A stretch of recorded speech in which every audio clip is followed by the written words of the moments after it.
قل أعوذ برب الفلق من شر ما خلق ومن شر غاسق إذا وقب ومن شر النفاثات في العقد حاسد إذا حسد.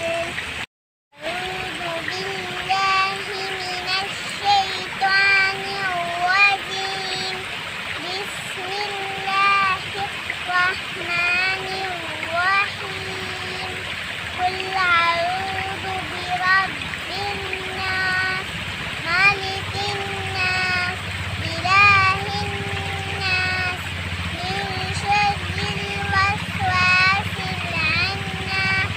الناس الذي يوسوس في صدور الناس من الجنة والناس. എല്ലാവർക്കും ഈ video ഇഷ്ടപ്പെട്ടവരൊക്കെ like ചെയ്യുക, ഷെയർ ചെയ്യുക, സബ്സ്ക്രൈബ് ചെയ്യുക.